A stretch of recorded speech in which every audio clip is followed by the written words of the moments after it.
السلام علیکم کلاس. آج ہم اپنے دوبارہ سے ریویژن کرنے لگے ہیں خطبہ حجۃ الوداع کا. ٹھیک ہے, اس کی شارٹ آنسر کوسچنس کی طرف آتے ہیں. تو پہلا ہے جی, نبی کریم صلی اللہ علیہ وسلم نے کس طریقے کو مکہ مکرمہ حج کے لیے روانہ ہوئے تھے؟ تو یہاں کے تمام مسلمانوں کو ساتھ لے کے آپ 26 ذی القعدہ کو مکہ مکرمہ کے لیے روانہ ہو گئے تھے. سیکنڈ کوسچن ہے کہ نبی کریم نے کعبہ شریف کو دیکھتے ہوئے کون سی دعا پڑھی تھی؟ تو یہ دعا پڑھی تھی کہ اللہ تو سلامتی دینے والا ہے, تیری طرف سے سلامتی ہے. اے رب ہمیں سلامتی کے ساتھ زندہ رکھ. اے اللہ اس گھر کی عظمت و شرف اور عزت و حیبت کو زیادہ کر, اور جو اس گھر کا حج اور عمرہ کرے تو اس کی بزرگی اور شرف و عظمت کو زیادہ کر. کوسچن نمبر 3 ہے, خطبہ حجۃ الوداع میں آپ نے امانت کے متعلق کیا ارشاد فرمایا تھا؟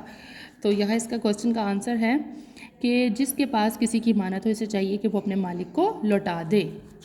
کوسچن نمبر 4, اطاعت امیر کی اہمیت سے متعلق آپ نے کیا ارشاد فرمایا؟ امیر مطلب آپ کا جو اس کو لیڈ کر رہا ہوتا ہے, آپ کا لیڈر ہوتا ہے. یہاں فرمایا کہ اگر کٹی ہوئی ناک والا حبشی تمہارا امیر ہو اور وہ تم کو اللہ تعالیٰ کی کتاب کے مطابق لے کر چلے تو اس کی اطاعت اور فرما برداری کرو. کوسچن نمبر 5, خطبہ حجۃ الوداع میں نبی کریم نے صحابہ کرام سے کس بات کی گواہی لی تھی؟ رسول اللہ صلی اللہ علیہ وسلم نے 3 مرتبہ صحابہ سے پوچھا تھا کہ کیا میں نے اللہ تعالیٰ کا پیغام پہنچا دیا؟ تو سب نے یک زبان ہو کے کہا تھا کہ جی پہنچا دیا. کوسچن نمبر 6 ہے, نبی کریم صلی اللہ علیہ وسلم نے زندگی میں کتنے حج کیے تھے؟ نبی کریم صلی اللہ علیہ وسلم نے اپنی زندگی میں صرف ایک حج کیا تھا, جو کہ ان کا آخری حج تھا.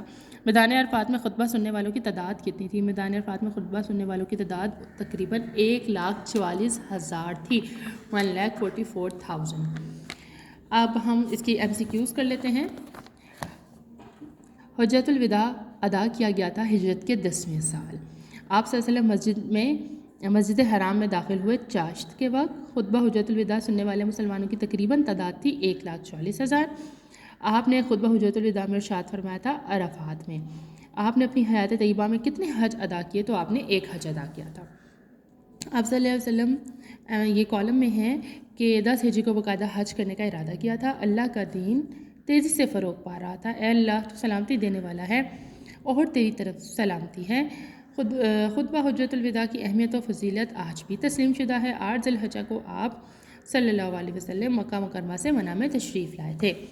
نیکسٹ ہمارا چیپٹر ہے جی وصال, جب ان کی جو ہے ڈیتھ ہو گئی تھی.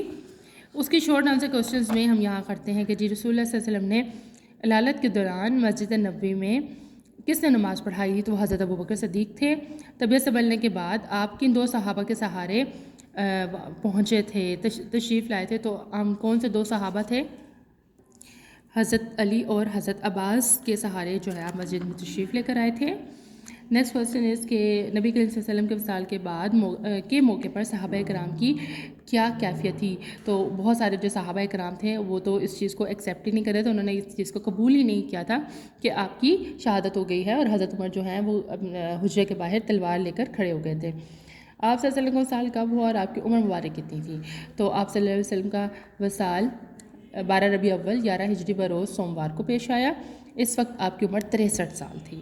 وصال کے بعد کن صحابہ کرام نے آپ کو غسل دیا تھا؟ تو حضرت علی اور حضرت فضیل بن عباس نے آپ کو غسل دیا تھا. آگے خالی جگہ پر ہے جی حجۃ الوداع سے فارغ ہو گئے آپ صلی اللہ علیہ وسلم مدینہ منورہ تشریف لے گئے تھے. آپ صلی اللہ علیہ وسلم 19 صفر 11 ہجری کو ایک جنازے سے واپس آ کر علیل ہو گئے. وصال کی خبر سنتے ہی صحابہ کرام صلی اللہ علیہ وسلم غمگین ہو گئے. آپ سے بڑا رفیق درکار ہے. آگے MCQs ہیں. نبی کریم صلی اللہ علیہ وسلم کو غسل دیا تھا حضرت علی نے. وصال کے وقت آپ صلی اللہ علیہ وسلم حجرے میں تھے حضرت عائشہ کے. آپ صلی اللہ علیہ وسلم کا وصال ہوا 11 ہجری میں.